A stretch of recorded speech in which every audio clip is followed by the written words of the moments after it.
Welcome to academy-khi.com। Ji student, आज का जो हमारा टॉपिक है वो है इंट्रोडक्शन टू प्रोग्रामिंग। आज की वीडियो में मैं आपको बताऊंगा कि प्रोग्राम असल में होता क्या है और प्रोग्राम को लिखा किस तरीके से जाता है, उसको लिखने के लिए क्या क्या स्टेप्स हमको फॉलो करने पड़ते हैं। यानी हम देखेंगे फ्लो चार्ट क्या होता है, हम देखेंगे एल्गोरिथम क्या होता है, उसके बाद हम प्रोग्रामिंग लैंग्वेजेस पे बात करेंगे, फिर हम देखेंगे हाई लेवल लैंग्वेज क्या होती हैं, लो लेवल लैंग्वेज क्या होती हैं, बीच में ट्रांसलेटर क्या होते हैं, ट्रांसलेटर के अंदर फिर हम देखेंगे इंटरप्रेटर क्या होते हैं, कंपाइलर क्या होते हैं, फिर आगे हम बात करेंगे असेंबली लैंग्वेज पे थोड़ी सी बात करेंगे, फिर हम मज़ीद आखिर में देखेंगे हम डिबगिंग क्या होती है। तो इन तमाम टॉपिक को आज की वीडियो में मैं आपको बड़े मुख्तसर अंदाज में समझाने की कोशिश करूँगा। ओके जनाब, वीडियो की जानिब मूव करते हैं, that is introduction to programming. देखिए कंप्यूटर प्रोग्राम असल में होता क्या है। कंप्यूटर प्रोग्राम जो होता है, जैसे मैंने आपको अपनी लास्ट वाली एक वीडियो थी जिसमें सॉफ्टवेयर के नाम से, आप academy-khi.com की वेबसाइट पे जाएंगे तो वहाँ पे सॉफ्टवेयर लिख के सर्च करिएगा, राइट हैंड पे टॉप पे एक सर्च का ऑप्शन मौजूद है, वहाँ पे लिखिएगा सॉफ्टवेयर, तो सॉफ्टवेयर वाली वीडियो आपको सामने आ जाएगी। सॉफ्टवेयर वाली वीडियो के अंदर मैंने आपको प्रोग्राम के बारे में काफ़ी डिटेल से बताया है कि कंप्यूटर प्रोग्राम क्या होता है, उसकी कौन कौन सी टाइप्स हैं, ऑपरेटिंग सिस्टम क्या होता है, एप्लीकेशन सॉफ्टवेयर क्या होता है, यूटिलिटी सॉफ्टवेयर, सारी बातें वहाँ पे डिस्कस की। लेकिन यहाँ पे मैं आपको खाली जस्ट छोटी डेफिनेशन बताता हूँ। कंप्यूटर प्रोग्राम जो होता है एक सेट ऑफ इंस्ट्रक्शंस होता है जो कंप्यूटर को बताता है कि भाई तुमने कौन सा काम करना है और किस तरीके से करना है, और करने के लिए आपको क्या तरीक़ाकार अपनाना है। यानी कंप्यूटर जो है एक डम डिवाइस होती है, उसके पास सिर्फ हार्डवेयर होता है। कंप्यूटर के अंदर से सॉफ्टवेयर निकाल दो तो हार्डवेयर पड़ा रहेगा, सालों कोई काम करके नहीं देगा आपको, सही है। तो आपको हार्डवेयर को यूटिलाइज़ करने के लिए सॉफ्टवेयर यानी कंप्यूटर प्रोग्राम इसके अंदर डालना पड़ता है। तो कंप्यूटर प्रोग्राम क्या होता है, basically is a set of instructions which tells the computer what to do and how to do. यानी वो इंस्ट्रक्शंस होती हैं, वो हिदायत होती हैं जो कंप्यूटर को दी जाती हैं कंप्यूटर प्रोग्रामर की तरफ से कि भाई तुमने ये टास्क करना है तो किस तरह करना है, कब करना है, और ये टास्क करने के लिए तुम्हें क्या क्या अपनी रिसोर्सेज को यूटिलाइज़ करना है और किस तरीके से करना है। ये सारा एक कंप्यूटर प्रोग्राम आप कंप्यूटर को बताता है, सही है। और जो शख्स प्रोग्राम को लिखता है या प्रोग्राम को बनाता है उसे हम कहते हैं कंप्यूटर प्रोग्रामर। ओके जनाब, अब कंप्यूटर प्रोग्राम को लिखने समझने के लिए मैं आपको साथ साथ एक एग्जांपल देता जाऊंगा कि मिसाल के तौर पे यहाँ पे हम कंप्यूटर प्रोग्राम को देखेंगे और हम जो डेली लाइफ के अंदर एग्जांपल देंगे कि भाई अगर आपके साथ एक मसला आ जाए कि भाई आपने एक घर बनाना है, सही। आप क्या करोगे, पहले घर वालों से मशवरा करोगे, भाई हमारे पास जो है इतने गज़ की ज़मीन है, हमने यहाँ पे घर बनाना है, तो एक काम करते हैं हम दो बेडरूम का घर बनाएंगे। एक उसमें वॉशरूम, एक के साथ हम वॉशरूम को अटैच रखेंगे, एक के साथ हम स्टोर को अटैच कर देंगे, सही है। किचन हमारा इस जगह पे होगा, सीढ़ियाँ यहाँ से ऊपर जाएंगी, ऊपर यहाँ पे हमारा ऊपर जो हम इसको डबल स्टोरी बनाएंगे, डबल स्टोरी के ऊपर हम ये चीज़ें बनाएंगे। ये तमाम चीज़ें आपने बातें अपनी फैमिली के साथ बातें की और तमाम पॉइंट आपने नोट डाउन कर लिए, सही है। इसी तरह जब कंप्यूटर प्रोग्रामर के पास भी कोई कंपनी आती है कि भाई हमारा ये इशू है, हमने एक प्रोग्राम हमने डिज़ाइन करवाना है, तो कंप्यूटर प्रोग्रामर उससे बोलता है भाई कि अपनी रिक्वायरमेंट बताओ कि तुमने क्या क्या चीज़ें तुम्हें चाहिए अपने प्रोग्राम के अंदर।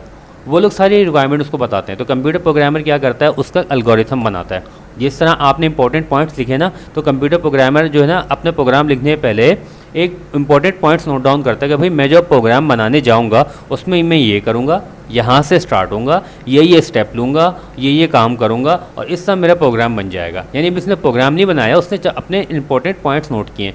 यानी उसने अपना दिमाग को अपने आप को प्रिपेयर कर लिया कि भाई ये इशू आया है, मेरे पास ये इशू आया है, मैंने इसको इस तरीके से सॉल्व करना है। तो एल्गोरिथम क्या होता है, algorithm is a sequence of instruction design to solve a particular problem. यानी वो इंस्ट्रक्शन जिनकी बेस को जिसको फॉलो करते हुए कंप्यूटर प्रोग्रामर उस प्रोग्राम को बनाएगा, उस प्रॉब्लम को सॉल्व करेगा, उससे हम कहते हैं एल्गोरिथम। देखिए यहाँ पे आपको एक एल्गोरिथम, सिंपल एल्गोरिथम की एक एग्जांपल दी गई है।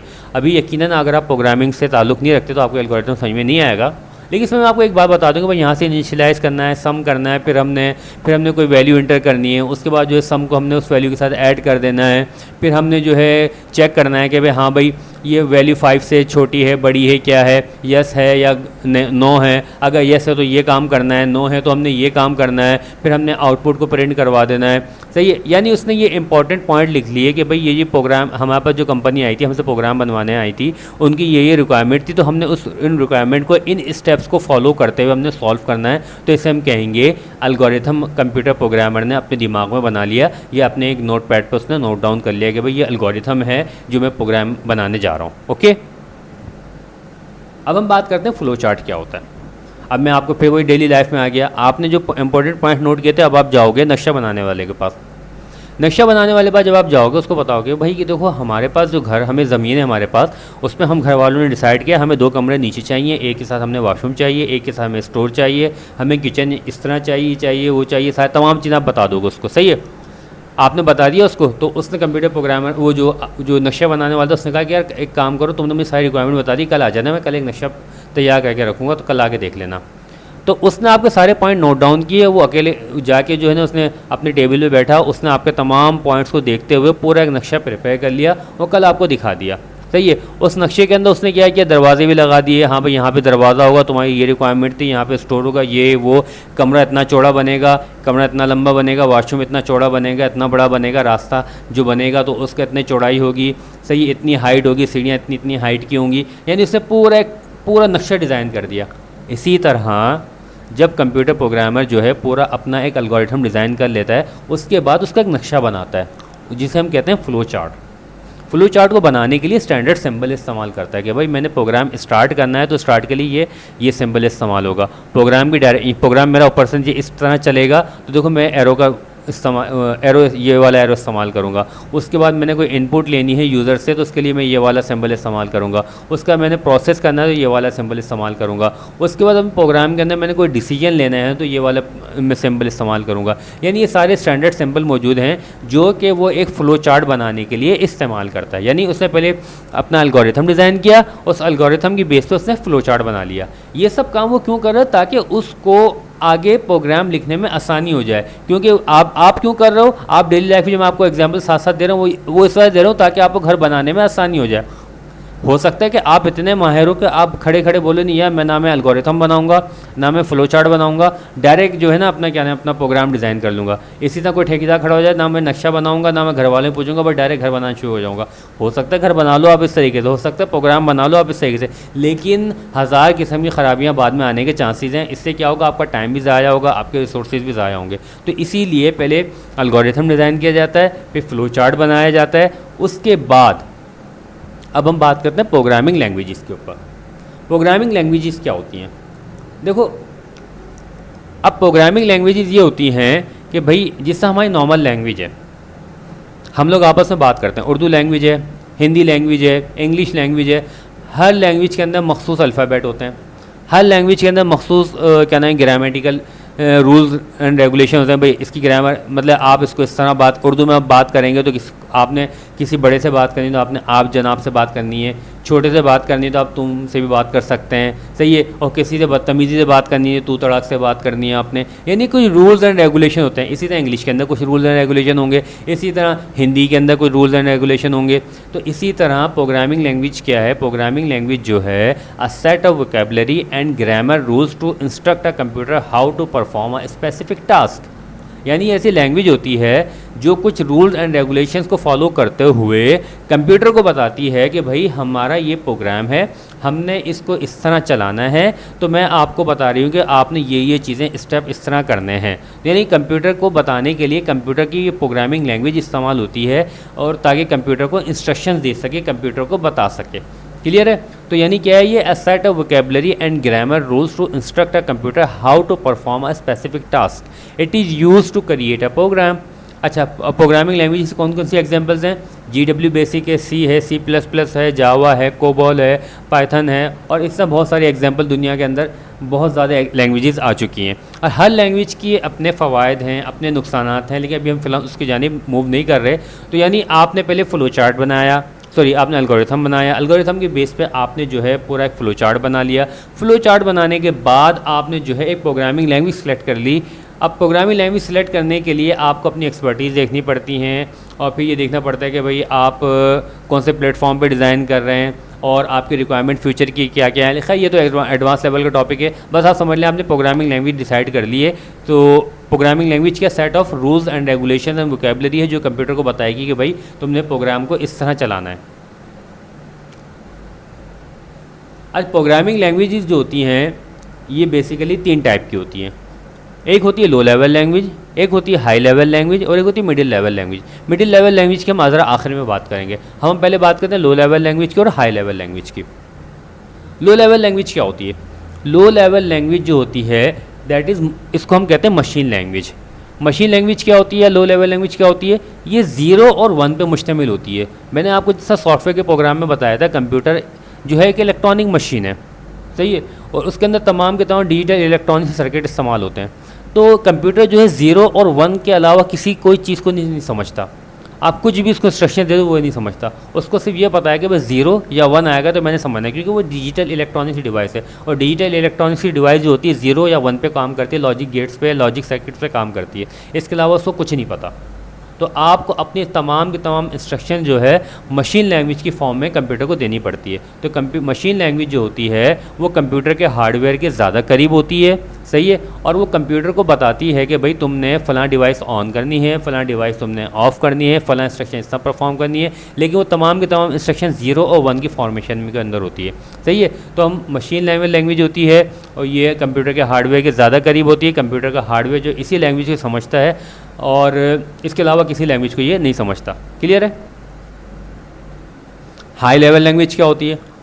हाई लेवल लैंग्वेज ये होती है जो कि यूज़र समझता है। मिसाल के तौर पे मैंने भी आपको थोड़ी देर पहले कंप्यूटर लैंग्वेजेस का जो भी स्लाइड दिखाई थी उसके अंदर हमने मल्टीपल लैंग्वेजेस देखी थी। इस जगह पे ये देखें, ये तमाम के तमाम हाई लेवल लैंग्वेजेस हैं। हाई लेवल लैंग्वेजेस क्या होती हैं? अगर आप प्रोग्रामर हैं, आपने फ्लो चार्ट बना लिया, आपने एल्गोरिदम बना लिया, आपने फ्लो चार्ट बना लिया, अब आप प्रोग्राम लिखने बैठे हैं। भाई आप जो प्रोग्राम लिखेंगे तो आपको प्रोग्राम लिखने के लिए ऐसी लैंग्वेज आपको ज़्यादा सूटेबल लगेगी जिसमें आप प्रोग्राम आराम से टाइप कर सकें। तो हाई लेवल लैंग्वेज वो लैंग्वेज होती है जो इंसान के या यूज़र के ज़्यादा करीब होती है। इसके अंदर तमाम इंस्ट्रक्शन जो होती हैं आप अपनी लैंग्वेज की तरह दे रहे होते हैं। मिसाल के तौर पे देखें, यहाँ पे एक इंस्ट्रक्शन है C बराबर है A + B, यानी आप बता रहे हो कि भाई C की जो वैल्यू है A और B के को जमा करोगे फिर C की वैल्यू आ जाएगी। यानी आप जस्ट एक इंग्लिश लैंग्वेज की तरह होती है।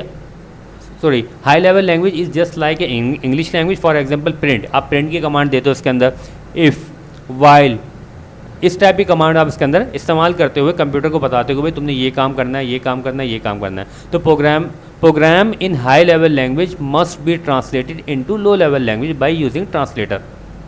आपने एज ए ह्यूमन आपकी करीब में जो लैंग्वेज होती है वो हाई लेवल लैंग्वेज कहलाती है, और जबकि मैंने आपको बताया कि हार्डवेयर जो होता है मशीन लैंग्वेज यानी 1010 को समझ रहा होता है। तो हाई लेवल लैंग्वेज से मशीन लैंग्वेज में लाने के लिए आपको बीच में जो सॉफ्टवेयर या जो ट्रांसलेटर इस्तेमाल जो चीज़ इस्तेमाल होती है उसे हम कहते हैं ट्रांसलेटर। ट्रांसलेटर का काम क्या होता है? ट्रांसलेटर का काम ये होता है कि भाई हाई लेवल लैंग्वेज जो इंसान ने अपनी ज़बान में अपनी समझने के लिहाज से ये लिखी हुई है, इसको आप लो लेवल लैंग्वेज यानी मशीन लैंग्वेज में 101010 की फॉर्मेशन में कन्वर्ट कर दो। ये कन्वर्ट करना इसलिए भी ज़रूरी होता है क्योंकि मशीन लैंग्वेज आप नहीं समझ सकते और हाई लेवल लैंग्वेज जो कंप्यूटर नहीं समझ सकता। तो बीच में हम एक ट्रांसलेटर का इस्तेमाल करते हैं। ट्रांसलेटर क्या करता है? हाई लेवल लैंग्वेज को लो लेवल लैंग्वेज में कन्वर्ट कर देता है, ताकि इस तरह जो भी इंस्ट्रक्शंस आपने अपने कंप्यूटर स्क्रीन पे प्रोग्राम लिखने के लिए टाइप किए हैं मुख्तलिफ प्रोग्रामिंग लैंग्वेज की मदद से, हो सकता है आपने C का इंतखाब किया हो, C++ का इंतखाब किया हो, C# का इंतखाब किया हो, इनके अंदर आपने पूरी एक लैंग्वेज पूरी इंस्ट्रक्शन टाइप की, फिर उसको आप ट्रांसलेटर को दोगे। ट्रांसलेटर का काम क्या है? आपके हाई लेवल लैंग्वेज को जो कि आपसे ज़्यादा फ्रेंडली है उसको कन्वर्ट करो लो लेवल लैंग्वेज में यानी 1010 के फॉर्मेशन में, जो कि कंप्यूटर फ्रेंडली है वो। तो लैंग्वेज ट्रांसलेटर है क्या? Language translator is a program that convert programming language into machine language. इसका सिंपल सा इतना ही काम है। तो ये देखो, आप यहाँ पे बैठे हो, आपने टाइप किया, देखो ये क्या होती है high level language? Easy for programmer to understand. Programmer के लिए इसको समझना आसान होता है। कंटेन इंग्लिश वर्ड इसमें मौजूद होते हैं, सही है। इसको आप ट्रांसलेट कर दो।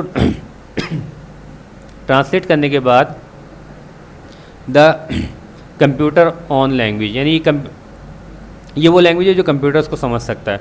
बाइनरी नंबर्स पे मुश्तमिल होती है 1010 पे, यानी ट्रांसलेट होने से पहले आप समझ सकते थे इसको, और इंग्लिश वर्डिंग पे मुश्तमिल होती थी। ट्रांसलेट होने के बाद अब इसको कंप्यूटर समझ सकता है और ये 1010 पे मुश्तमिल होती है। यहाँ पे दूसरी एग्जांपल दी गई है, भाई ये छोटा सा कंप्यूटर प्रोग्राम लिखा गया, इसमें एज लिखी गई है, इनिशिएट किया गया है, इनपुट लिया गया है, देखिए सारे एंटर योर एज, देखिए सारे आपने इंग्लिश के वर्ड इसमें टाइप किए हुए हैं। और ये ट्रांसलेटर जो है इसने ट्रांसलेट किया इसको 1010 की फॉर्मेशन में, इसका इक्विवेलेंट जो है 1010 इसमें यहाँ पे दे दिया। क्लियर है बात? अच्छा, ट्रांसलेटर जो होता है, लैंग्वेज ट्रांसलेटर दो टाइप का होता है, एक होता है कंपाइलर, एक होता है इंटरप्रेटर। कंपाइलर का काम भी यही है कि भाई हाई लेवल लैंग्वेज को लो लेवल लैंग्वेज में कन्वर्ट करे, और इंटरप्रेटर का काम भी ये हाई लेवल लैंग्वेज को लो लेवल लैंग्वेज में कन्वर्ट करे। लेकिन कंपाइलर और इंटरप्रेटर में थोड़ा सा एक फ़र्क होता है। कंपाइलर जो होता है कंपाइल करता है कंपाइल मीन प्रोग्राम को कन्वर्ट करता है हाई लेवल लैंग्वेज को लो लेवल लैंग्वेज में, कोई बड़ी बात नहीं बोल रहे। लेकिन ये कंपाइल करता है जो आपका सोर्स कोड है। सोर्स कोड क्या होता है? जो प्रोग्राम आपने अपनी हाई लेवल लैंग्वेज में लिखा होता है ना, उसे हम कहते हैं सोर्स कोड, सही है। और जो प्रोग्राम जब ये कन्वर्ट कर देता है तो ये जो 1010 के फॉर्मेशन में आया था, इसे हम कहते हैं ऑब्जेक्ट कोड। तो कंपाइलर क्या करता है? सोर्स कोड को जो है ऑब्जेक्ट कोड या ऑब्जेक्ट फाइल में कन्वर्ट कर देता है। लेकिन इसका और इंटरप्रेटर का बेसिक डिफरेंस क्या है? कंपाइलर जो है पूरे प्रोग्राम को एक साथ कन्वर्ट करता है और पूरी एक फाइल बना के आपको दे देता है, भाई कि इक्विवेलेंट ये बनी है फाइल, इसको कंप्यूटर पे ले आके रन कर दो। क्लियर है? यानी कंपाइलर क्या करता है? पूरा प्रोग्राम आपसे लेता है, लेने के बाद उसको एक साथ कन्वर्ट करता है, पूरी एक फाइल बना के आपको दे देता है कि हाँ भाई ये फाइल लो, जाके कंप्यूटर पे चला लो। तो a compiler reads a whole source file and translate it into a complete machine code program to perform a required task. Interpreter क्या करता है? इंटरप्रेटर का काम भी यही है कि हाई लेवल लैंग्वेज को लो लेवल लैंग्वेज में कन्वर्ट करे, लेकिन ये पूरी की पूरी सोर्स फाइल को या सोर्स कोड को एकदम जो है ऑब्जेक्ट फाइल या ऑब्जेक्ट कोड में कन्वर्ट नहीं करता। ये क्या करता है? सोर्स कोड की लाइन बाय लाइन, पहली लाइन लेगा, उसको कन्वर्ट करेगा, उसको एग्जीक्यूट करवाएगा, फिर सेकंड लाइन लेगा, उसको कन्वर्ट करेगा, उसको एग्जीक्यूट करवाएगा, थर्ड लाइन लेगा, उसको कन्वर्ट करेगा, उसको एग्जीक्यूट करवाएगा। अब फ़ायदा क्या हुआ भाई? हम कब कंपाइलर यूज़ करते हैं, कब इंटरप्रेटर यूज़ करते हैं, तो अब थोड़ा सा इसका आप थोड़ा सा गौर करना पड़ेगा आपको। नंबर 1, देखो कंपाइलर जो है सारे प्रोग्राम की पूरा एक साथ फाइल उठा रहा था, उठा के जो है सोर्स कोड में कन्वर्ट करके आगे दे रहा था, ले लो भाई, सही है। लेकिन इंटरप्रेटर क्या कर रहा है? एक एक लाइन पढ़ रहा है और आगे आगे एग्जीक्यूट, उसको कन्वर्ट भी कर रहा है और एग्जीक्यूट भी करवा रहा है। अब देखो अगर बीच में कोई गलती आ जाती है इंटरप्रेटर के अंदर, सही ना, कोई प्रोग्रामिंग के अंदर कोई मसला आ गया, कोई सिंटैक्स एरर आ गया। अभी सिंटैक्स एरर क्या होता है और लॉजिक एरर क्या होता है मैं आपको थोड़ी बार बताऊंगा, ठीक है। कोई सिंटैक्स एरर आ गया, कुछ आ गया, तो इंटरप्रेटर फ़ौरन पकड़ लेगा, हाँ भाई देखो यहाँ पे एरर आ गया। क्लियर है? कंपाइलर क्या हुआ? कंपाइलर का काम क्या था? कंपाइलर सारा एकदम कन्वर्ट करके आगे दे, तो कंपाइलर के अंदर कोई गलती आ गई ना, तो आप ढूंढते फिरोगे हाँ भाई कहाँ पे कौन सी लाइन पे गलती आई है। लेकिन इंटरप्रेटर के अंदर आपको ये नहीं करना पड़ेगा। क्यों? इंटरप्रेटर वन बाय एक एक लाइन लेके चल रहा है, एक एक लाइन लेके चल रहा है, जहाँ पे गलती आएगी आप उसी लाइन को फ़ौरन पकड़ लोगे, वहाँ पर उसको सही कर दोगे। इंटरप्रेटर का ये फ़ायदा है, कंपाइलर का ये नुकसान है। अब इंटरप्रेटर का नुकसान बताता हूँ मैं। इंटरप्रेटर का नुकसान ये है कि भाई उसने अच्छा 1 बाय 1 लाइन तो कर तो रहा है वो, लेकिन टाइम कितना कंज्यूम कर रहा है वो, नंबर 1, सही है। और जब आप फाइल चलाओगे, जब फाइल चलाओगे उसको इंटरप्रेट जब करेगा, एक एक लाइन को एग्जीक्यूट करेगा, एक एक लाइन को कन्वर्ट करेगा, फिर आपको देता रहेगा। बहुत ज़्यादा टाइम कंज्यूमिंग जॉब है, जबकि कंपाइलर के अंदर ये मसला नहीं होता। तो अब जो है मॉडर्न लैंग्वेजेस, अब जो मॉडर्न जो प्रोग्रामिंग स्टाइल है उसके अंदर हम ज़्यादातर कंपाइलर ही इस्तेमाल करते हैं। जब आप आगे मज़ीद ज़्यादा डिटेल में जाओगे तो आपको कंपाइलर के मज़ीद फ़वाइद पता चलेंगे। तो कंपाइलर जो है आजकल ज़्यादा इस्तेमाल हो रहा है, इंटरप्रेटर इस्तेमाल नहीं हो रहा। कुछ जगहों पर है, लेकिन बाद हम कहते हैं हम कंपाइलर ही इस्तेमाल कर रहे हैं। ओके, अब हम बात करते हैं, हमने पहले बात की हाई लेवल लैंग्वेज की, फिर हमने बात की लो लेवल लैंग्वेज की। देखो हमने बीच में एक मिडिल लेवल लैंग्वेज है। अब इसकी मिसाल मैं आपको समझाने की कोशिश करता हूँ। मिसाल के तौर पे आप उर्दू बोलते हो और एक शख्स इंग्लिश बोलता है, मेरी उसको समझ में नहीं आएगी, उसको मेरी समझ में नहीं आएगी, सही है। हम अब क्या हम करते हैं भाई, बीच में एक ट्रांसलेटर ला के खड़ा कर देते हैं, सही है। अब ट्रांसलेटर का काम क्या है? मेरी उर्दू को ट्रांसलेटर सुनेगा, उसकी इंग्लिश बनाएगा, उसको बताएगा, उसकी इंग्लिश सुनेगा, उसको उर्दू बताएगा और मुझे बताएगा। यही ना ट्रांसलेटर बीच में आ गया, थर्ड पर्सन बीच में। लेकिन सम टाइम ऐसा होता है कि भाई आपने अगले बंदे को ये पैगाम देना हो बड़े प्यार से कि भाई तुमने ये काम करो, ये इस तरह करो, ये इस तरह करो, आपका जो ट्रांसलेटर था उसने आपका मैसेज लिया और उसको जब कन्वर्ट करके उसको दिया ना, तो उसने अपना लहजा थोड़ा सा चेंज कर लिया। तो जो अंग्रेज़ था वो बोलेगा तुमने मुझसे बदतमीज़ी की है, तुमने मुझसे बदतमीज़ी से बात की है। तो आप बोलोगे, तो फिर जो ट्रांसलेटर जो आपको बताएगा भाई ये तो अंग्रेज़ तो ये बोल रहा है, आपने क्या गलत वर्डिंग इस्तेमाल की इसमें। आप बोलोगे नहीं मैंने तो गलत वर्डिंग इस्तेमाल नहीं की। तो आपको पता नहीं चलेगा कि भाई यार मैंने गलती की है या जो मेरा ट्रांसलेटर था उसने आगे मेरा मैसेज गलत तरीके से पहुँचाया, आपको कुछ समझ में नहीं आएगी। तो इसका बेहतर तरीक़ेकार पता है क्या है, आप थोड़ी सी इंग्लिश सीख लो। उससे फ़ायदा क्या होगा, उससे फ़ायदा ये होगा जब ट्रांसलेटर जो है इंग्लिश में कन्वर्ट करके उसको बता रहा होगा ना, तो आप सुनोगे हाँ यार ये मेरी बात सही तरीके से पहुंचा रहा है, या कोई गड़बड़ तो नहीं कर रहा, या इससे अनजाने में कोई गलती तो नहीं हो रही। यानी आपने थोड़ी बहुत जो है इंग्लिश लैंग्वेज भी थोड़ी बहुत सीख ली, सही है। तो यहाँ पर मैं आपको असेंबली लैंग्वेज का वही फंक्शन है। असेंबली लैंग्वेज का फंक्शन ये है भाई देखो, हाई लेवल लैंग्वेज है जो कि इंसान समझ सकता है, लो लेवल लैंग्वेज है जो मशीन समझ सकती है। तो हम अब तक हमने क्या पढ़ा है कि हाई लेवल लैंग्वेज को हम कन्वर्ट करवाते हैं लो लेवल लैंग्वेज के अंदर ट्रांसलेटर की मदद से। हम एक काम करते हैं, हम चाहते हैं कि नहीं यार हम मशीन लैंग्वेज से थोड़ा सा और करीब हो जाएं, सही है, हम डायरेक्ट थोड़ा सा इसके साथ बात करें। तो असेंबली लैंग्वेज जो है ऐसी लैंग्वेज है जो कि मशीन लैंग्वेज से काफ़ी हद तक करीब है, और ये यूज़र के भी थोड़ा करीब है, और मशीन लैंग्वेज की मशीन लैंग्वेज के बहुत ज़्यादा ये करीब है। लेकिन असेंबली लैंग्वेज जो है हर बंदे के बस की बात नहीं है। क्यों? क्योंकि इसमें आप डायरेक्ट मशीन्स के साथ डायरेक्ट इंस्ट्रक्शंस देते हो, मशीन्स को डायरेक्ट ऑपरेट कर रहे होते हो, तो इसके लिए ज़्यादा महारत चाहिए होती है। वही बात है कि भाई आपको इंग्लिश सीखने के लिए ज़्यादा महारत चाहिए। तो मशीन लैंग्वेज जो है ये होती है 01010, और मशीन लैंग्वेज क्या होती है, load number 2, store 13, load number 5, यानी आप डायरेक्ट इंस्ट्रक्शन दे रहे हो अपने हार्डवेयर को, सही है। अब देखो आपने लिखा लोड नंबर 2, इसका मकसद क्या है, load the value 2 into accumulator. यानी ये देखो ये समझ लो ये हाई लेवल लैंग्वेज है, समझ लो एक तरीके से, ये असेंबली लैंग्वेज है, और ये जो है आपकी मशीन लैंग्वेज है। तो ये आपको समझने में कितनी आसान है, ये आपको बिल्कुल समझ में नहीं आ रही, लेकिन बीच वाला आपको थोड़ा बहुत आपको समझ में आ जाएगा। यानी आप जो है मशीन लैंग्वेज के थोड़ा ज़्यादा करीब होगा। अब असेंबली लैंग्वेज की ज़रूरत कहाँ पे पड़ती है, असेंबली लैंग्वेज की ज़रूरत वहाँ पे पड़ती है जब आप अपने प्रोग्रामिंग के अंदर कोई फ़ाइन इफ़ेक्ट्स डालना चाहते हैं। आप चाहते हो कि यार मेरे हार्डवेयर, मिसाल के तौर पे घर बना लिया, घर बनाने के बाद जो है मिस्त्री ने जो है पूरे घर का प्लस्तर कर दिया, लेकिन आपको लगता है कि नहीं यार प्लस्तर थोड़ा बहुत आगे पीछे है, थोड़ा बहुत कुछ है, तो आप वहाँ पे किसी ख़ास कारीगर बंदे को बुलाते हो, सही है। उससे ख़ास तौर पे वहाँ पे फूल बूटियाँ बनवाते हो, यानी एक फिनिशिंग देते हो, एक अच्छी लुक देते हो, यानी आप उसके मज़ीद थोड़ा करीब जाके थोड़ा सा जो उसके अंदर मज़ीद फिनिशिंग पैदा करते हो उसके अंदर। तो यही काम असेंबली लैंग्वेज का है। आपने हाई लेवल लैंग्वेज प्रोग्राम लिख लिया, अब आपने जो है मशीन लैंग्वेज में इसको कन्वर्ट कर दिया लेकिन आप चाहते हो कि नहीं मशीन लैंग्वेज के अंदर थोड़ा सा फ़ाइन ट्यूनिंग की ज़रूरत है, ये चीज़ थोड़ा सा एक्स्ट्रा हो गई, इसको थोड़ा सा कम करो, इसको थोड़ा ज़्यादा करो। वो काम यानी कि जो आप हाई लेवल लैंग्वेज में रहते हुए नहीं कर सकते थे, वो आप थोड़ा असेंबली लैंग्वेज के ज़रिए थोड़ा मशीन लैंग्वेज के करीब हो जाते हो और वो वहाँ पर जाके करते हो। तो ये काम है असेंबली लैंग्वेज का। डीबगिंग क्या है? देखो बग कहते हैं कंप्यूटर के प्रोग्राम जो आपने लिखा था उसमें फॉल्ट आया, उसे हम कहते हैं बग। उस बग को डिटेक्ट करना, उसको फाइंड आउट करना, उसको रिमूव करना, that is known as debugging, उसको हम कहते हैं डीबगिंग। अब जो बग या एरर आते हैं वो मेनली दो टाइप के होते हैं, एक होता है सिंटैक्स एरर, होता है लॉजिक एरर। सिंटैक्स एरर किसे कहते हैं? सिंटैक्स एरर ये होता है कि जनाब देखो मैं आपसे बात कर रहा हूँ, मैं बात करते करते आपसे बदतमीज़ी स्टार्ट कर दूँ, सही है, तो आपको फ़ौरन समझ में आ जाएगा कि हाँ यार आपने मुझसे बदतमीज़ी की है। क्यों? क्योंकि मेरा लहजा चेंज हो गया, मेरे अल्फाज चेंज हो गए, आप समझ जाओगे। तो इसे हम कहते हैं सिंटैक्स एरर। एक लॉजिक एरर होता है। लॉजिक एरर ये होता है कि मैं आपसे बात कर रहा हूँ और मैं आपको एक ऐसी बात बता रहा हूँ कि आप समझ रहे हो कि वो सही है, लेकिन मैं पीछे लॉजिक गलत लगा रहा हूँ। मिसाल के तौर पे कंप्यूटर है, कंप्यूटर इज़ अ डम डिवाइस।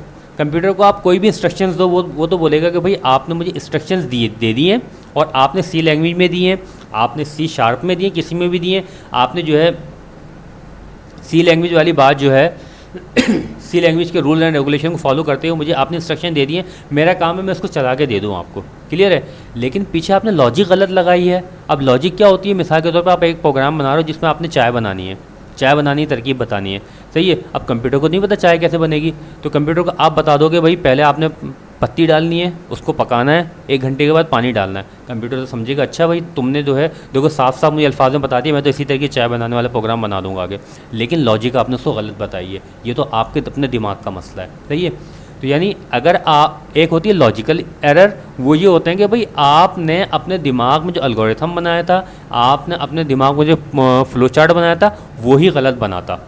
आपने घर वालों के साथ बैठ के जो नक्शा बनाया था उसमें कहा था कि भाई क्या नाम हमने अटैच वॉशरूम यहाँ पे रखना है, हमने यहाँ पे स्टोर रखना है, तो उसको देखते हुए नक्शे वाले ने नक्शा तो बना दिया। अब नक्शे वाले को क्या पता कि भाई कि आपने जो अटैच वॉशरूम जो रखवाया था वो किस पर्पज़ के लिए रखवाया था, उसको तो नहीं पता। अब बाद में एक साल के बाद जब आप घर में शिफ्ट होकर बोले यार अगर ये वॉशरूम यहाँ से यहाँ पे होता ना तो ज़्यादा अच्छा था, तो इसमें नक्शे वाले का फॉल्ट है? नहीं, उसने तो अपना फ्लो चार्ट सही बनाया, उसने अपना एल्गोरिथम सही बनाया, लेकिन बीच में जो लॉजिक जो डाली गई थी आप लोगों ने घर वालों के साथ बैठ के जो डिसाइड किया था वही गलत थी। तो प्रोग्रामर जो है वो कंप्यूटर को लॉजिक देता है और सिंटैक्स एरर से और सिंटैक्स बनाता है। सिंटैक्स मीन वो लैंग्वेज को फॉलो करते हुए कंप्यूटर को इंस्ट्रक्शन देता है। तो कंप्यूटर जो होता है हमेशा सिंटैक्स एरर को तो पकड़ सकता है कि हाँ भाई तुमने सी लैंग्वेज के अंदर फलां चीज़ लगाई है फलां चीज़ नहीं लगाई, लेकिन वो लॉजिक एरर को कंप्यूटर नहीं पकड़ सकता। तो बहरहाल कंप्यूटर के अंदर जो गलतियाँ होती हैं वो प्रोग्राम के अंदर जो गलतियाँ होती हैं उनको पकड़ने को हम कहते हैं डीबगिंग। उम्मीद है वीडियो आपको समझ में आई होगी, अगर नहीं आई तो इसको एक मरतबा सुन लिएगा और मज़ीद वीडियोस के लिए academy-kchi.com के फेसबुक पेज को लाजमी लाइक करिएगा। नेक्स्ट वीडियो तक अल्लाह हाफिज़।